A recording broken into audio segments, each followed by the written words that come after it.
La historia no contada. Programa de investigación y divulgación histórica. Investigaciones realizadas con pruebas documentales, testificables y monumentales. La historia que no está escrita en los libros oficiales. La historia no contada. Bienvenidos. Amigos, amigas, nuevamente qué gusto el poderles saludar en una emisión más de su programa La Historia No Contada. Esta vez, antes de iniciar este programa tan interesante donde vamos a hablar sobre precisamente el documento del Pontifical Romano que habla de la excomunión. Estamos hablando de la excomunión y del ritual que se utilizaba todo lo que fue, por lo menos en el siglo XIX, por la Iglesia Católica Apostólica Romana para todo el mundo, inclusive para la Nueva España y lo que después sería México. Entonces, este documento era el que se leía y se iban haciendo las rúbricas litúrgicas. ¿Qué quiere decir? La rúbrica es lo que está marcado en rojo en el ritual, se lee y se ejecuta, pero no se dice. Entonces es lo que dice, por ejemplo, el sacerdote toma el cepillo con cerdas de acero y le raspa las manos al que ha quedado limitado para ejercer el ministerio. Entonces, esto es lo que vamos a ver el programa el día de hoy. Algo muy interesante, precisamente sobre el rito de lo que se le llama la degradación sacerdotal. Hablando de la degradación sacerdotal, un rito que sufre don Miguel Hidalgo y Costilla y don José María Morelos y Pavón y algunos otros curas más que pelearon en la guerra de independencia, que caen en manos de la Inquisición y que son sometidos a este tratamiento. Pero no sin antes continuar, quiero agradecer y mandar un saludo muy especial a los compañeros de difusión cultural y servicios educativos, sobre todo de servicios educativos de la Galería de Historia, mejor conocida como el Museo del Caracol, la maestra Marta, que le mando un afectuoso saludo y abrazo, a Fernando Ramírez, a Miguel Armalino, y hay otra compañera que ahorita me disculpará, me escapa su nombre, se acaba de integrar hace poco a este gran grupo, de los cuales hacen unos eventos muy especiales en sus servicios educativos, desde hacer esferas ahora en tiempo de Navidad, de hacer banderas, de hacer repujados el águila del escudo nacional o del águila del recinto constitutivo que tienen ahí en la última sala de este museo tan hermoso que precisamente va bajando en forma de caracol, que lo inaugurara para mí uno de los mejores presidentes que ha tenido México, el licenciado López Mateos. Entonces, en los años 60, López Mateos tuvo un gabinete bastante bueno, tenía al licenciado, al maestro Torres Bodet, como secretario de Educación, y es cuando se da este boom en la Ciudad de México, ya que el licenciado López Mateos, bueno, pues realiza lo que es el periférico, lo que es el viaducto y lo que es el Museo del Caracol, el Museo o la Galería de Historia, el Museo Nacional de Antropología. Se inauguran grandes museos.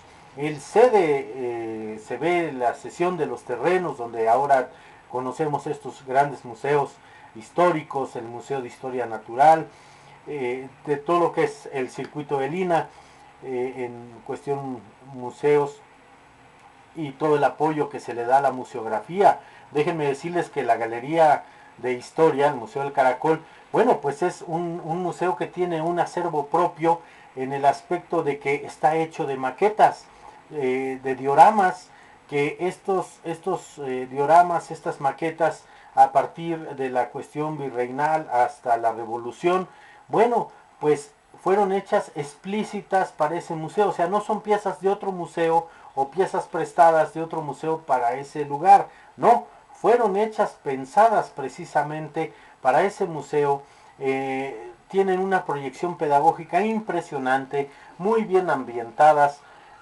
A mí desde niño que mis padres me llevaban a el museo del Caracol, famosísimo, que está en la última parte de la rampa hacia el castillo de Chapultepec, en esa última sección, en la curva, ahí está la desviación a este museo, bueno, que también pertenece al circuito de museos de Lina. Bueno, pues este museo siempre increíble el ver, a mí me impresionaba mucho ver la vitrina, el diorama del fusilamiento en el monte de las campanas, en el cerro de las campanas, mejor dicho, corrijo, en el cerro de las campanas, allá en Querétaro, donde a lo lejos se ven las tres figuras del general Mejía, Miramón y el emperador Maximiliano, y inmediatamente cargados hacia mano derecha salían la mitad del cuerpo de los fusiles para la descarga en el fusilamiento. Entonces, hagan de cuenta que uno estaba trasito del pelotón de fusilamiento. Impresionante para uno como niño en aquellas épocas. Bueno, pues y yo creo que para las nuevas generaciones también sigue siendo impresionante. Se les da su mantenimiento. Y bueno, ahí he tenido la fortuna de haber dictado conferencia cuando el museo cumplió los 50 años de existir, y después, 5 años después, fui yo también el conferencista cuando el museo cumplió 55 años de su existencia, y hemos caminado y trabajado muy paralelamente. Entonces, a la maestra Marta Robles, a Fernando Ramírez, a Miguel Armalino, les mando un afecto, les mando mi reconocimiento, mi amistad y el apoyo que siempre he contado con ellos y ellos conmigo para los proyectos que muchas veces no han sido entendidos. Muchas veces se ha tenido que luchar en contra de la marea, que la tenemos muy en contra, pero de alguna manera los resultados han sido satisfactorios. Uno de ellos pues fue ahora en febrero pasado, finales de febrero, primer sábado de marzo, tuve la oportunidad en 2 sábados continuos de dictar la conferencia sobre nuestros símbolos patrios. Hubo un lleno total, se tuvieron que poner hasta banquitos extras ahí en el recinto constitutivo, que para mí como conferencista un honor estar en ese sagrado recinto de la patria, donde está un ejemplar original de nuestra Constitución de 1917. Y bueno, la bandera está inclinada, y siempre explico por qué está inclinada cuando una bandera nacional no se inclina, a no ser de que sea ante otra bandera, que sea una bandera condecorada, una bandera histórica, una bandera de guerra. Bueno, ahí explico el por qué está inclinada la bandera. Es águila impresionante hecha en cantera, entre sus alas, lo que representaría las plumas. Bueno, pues ahí se representa la imagen de precisamente rostros. Si ustedes lo ven de cerca se alcanzan a ver algunos, pero si lo ven de lejos, su plumaje del águila que está explayada, está cubriendo, al que se acerca, está cubriendo la Constitución. Bueno, hay rostros de esos héroes olvidados, de esos héroes que cayeron por una patria mejor, esos héroes que ofrendaron la vida en su momento, en un momento histórico, en un momento en que la patria lo requería, en un momento hasta de traición, y en un momento en que sin pensar a futuro se entregaron por un México mejor, un México que había que salvar en ese momento, pero un México que también nos heredaron, y que bueno, ellos ya trascendieron en la historia, trascendieron a otro lugar, pero y que son esos héroes olvidados, esos héroes anónimos, esos héroes que no conocemos sus nombres, ni quiénes fueron, ni sus familias, ni su descendencia, pero que dieron su vida por nuestra patria.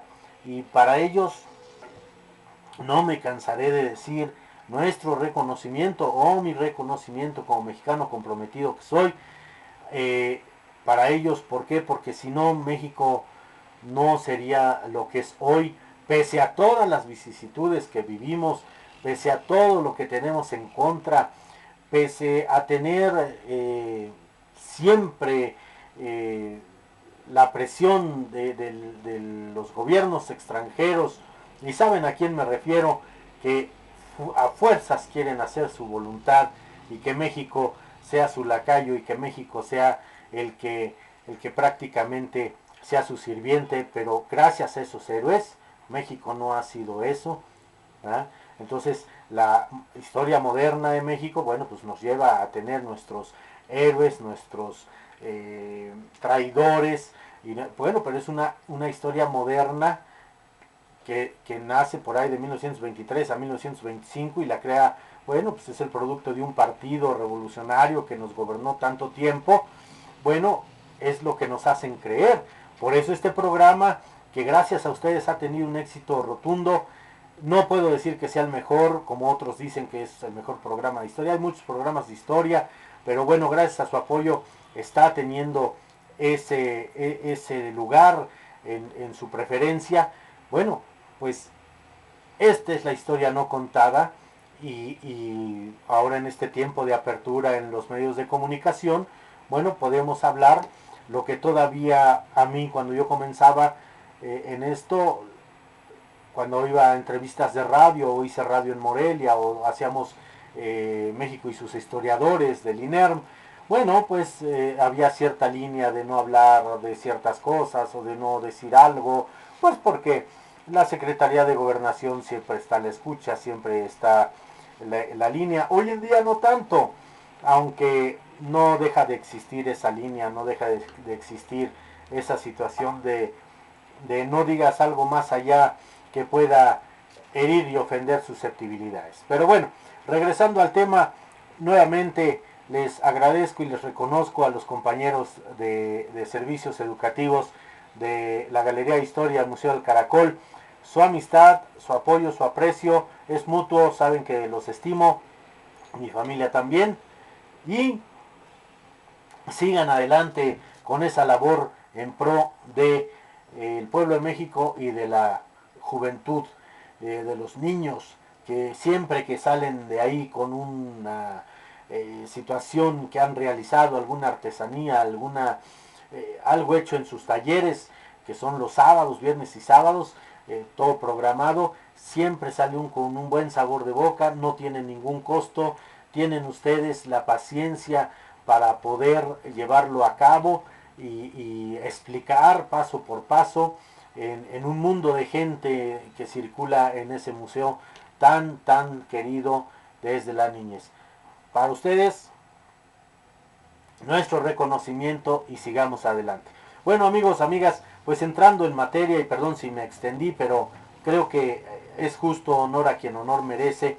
Yo quiero comentarles precisamente lo que es el rito de la degradación, y voy a mencionar algunos fragmentos del rito de la degradación que establece el Pontifical Romano, lo que dice directamente algunos puntos de los más esenciales de lo que escucharon y les dijo, obviamente delante de los inquisidores, el obispo o el alto jerarca eclesiástico encargado de ejercer esta degradación sacerdotal tanto a José María Morelos y Pavón como en su momento al padre Miguel Hidalgo y Costilla, que ambos, debo decir, aunque sí hubo una bula de excomunión para Hidalgo y sus compañeros, no murieron excomulgados, no murieron fuera de la Santa Madre Iglesia Católica Apostólica Romana, se reconciliaron, tomaron el viático y fueron fusilados.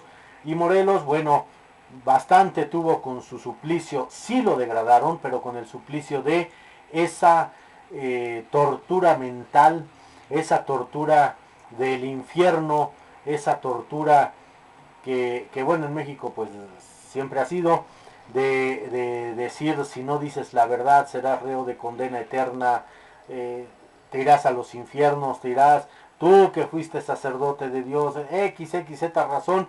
Entonces, pues de alguna manera, amigos, amigas, es nefasto lo que le hicieron al padre Hidalgo, al padre Morelos. A Matamoros no le dieron el tiempo porque lo toman y lo fusilan antes, porque hasta donde he investigado, no, Matamoros no pasa una degradación, lo fusilan de inmediato. El brazo derecho de Morelos y a quien Morelos estimaba y quería mucho, un sacerdote joven, un gran estratega militar.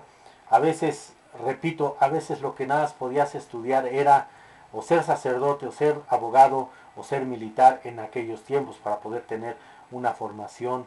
Pero hay muchos sacerdotes que destacan en las artes militares y dice uno, bueno, debiste haber sido militar.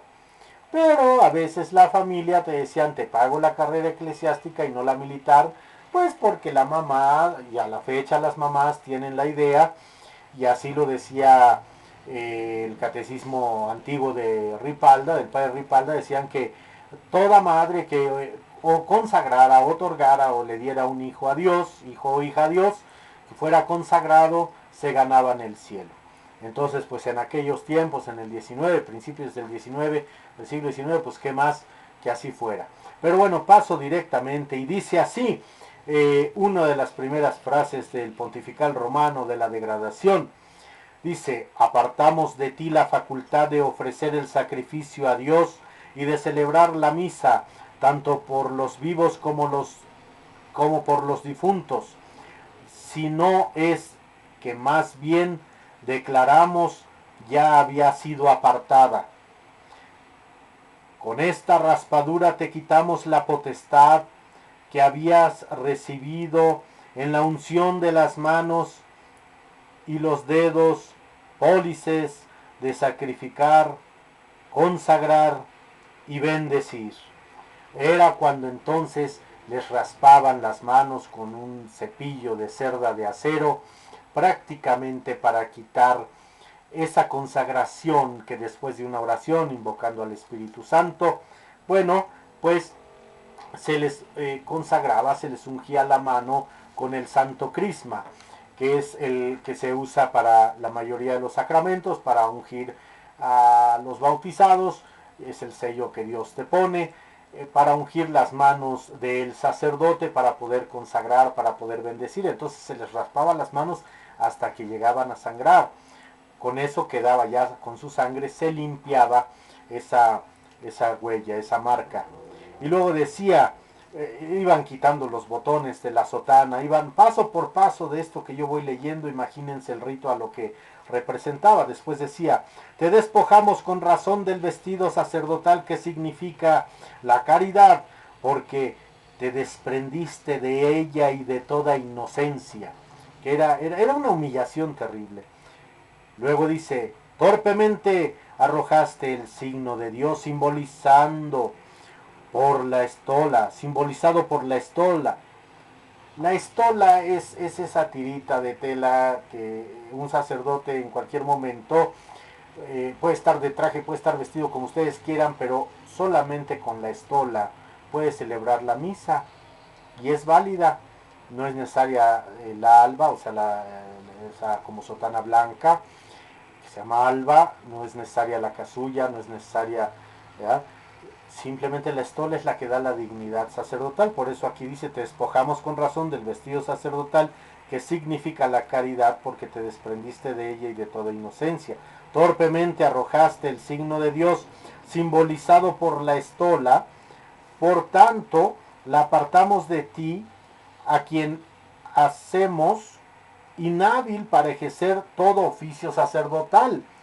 Removemos de ti la potestad de leer el Evangelio en la iglesia de Dios, porque esto no corresponde sino a los dignos.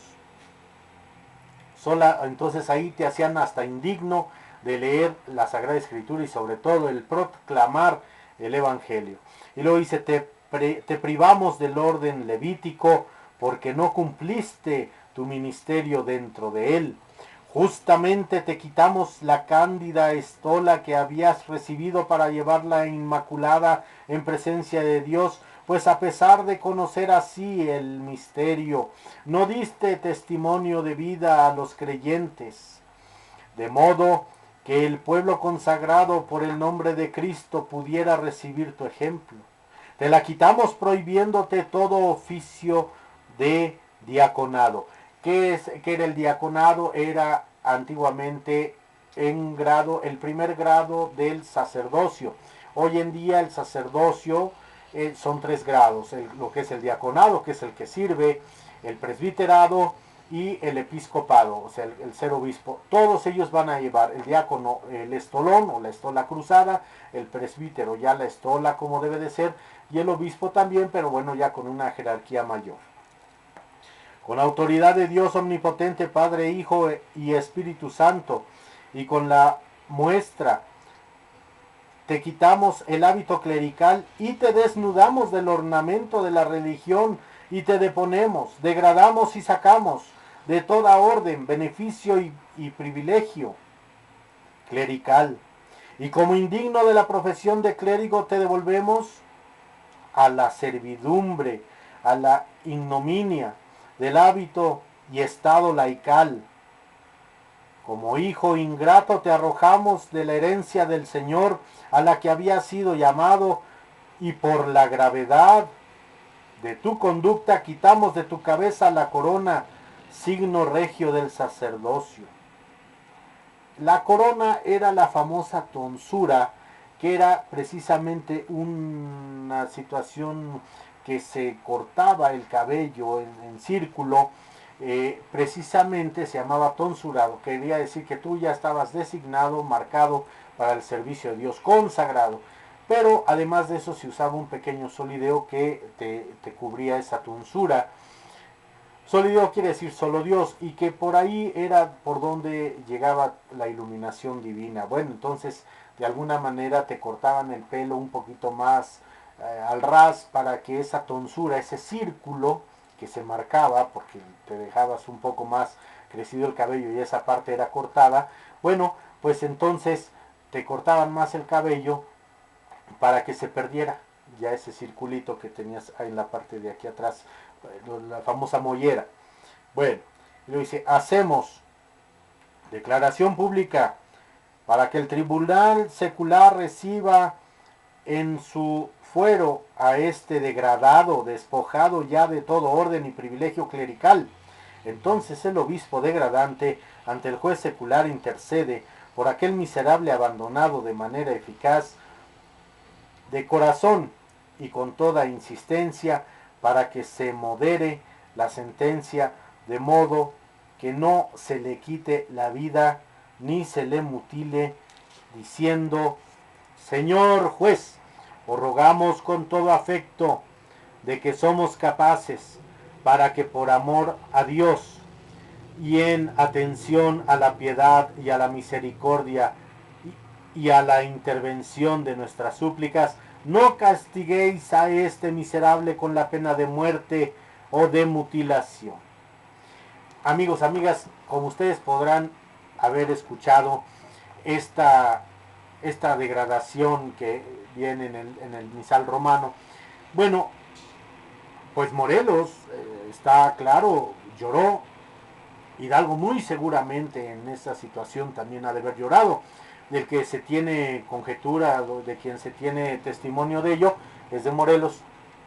¿Verdad? Era un hombre muy sensible, aparte de muy recio en su carácter, muy sensible. Pero bueno, con estas palabras, después de haber pasado un juicio, después de cuando te ordenas sacerdote, bueno, te dan tu vela, porque esa es la luz que te va a iluminar, así como la vela del bautizo, que es importante que el bautizado la conserve para cuando va a recibir por primera vez el cuerpo de Cristo, la comunión, la iglesia pide se lleve esa vela del bautismo, se lleve también para la primera comunión. Bueno, pues uno de ellos, una vez que te leían eso de la luz y todo esto de la tonsura, le soplaba y te la arrojaba, te la tiraba al piso. Era la humillación absoluta. Y bueno, lo acaban de ver ustedes, que dentro de esa humillación todavía si el tribunal así lo manifestaba, te podían matar, te podían fusilar, porque pasabas al fuero civil.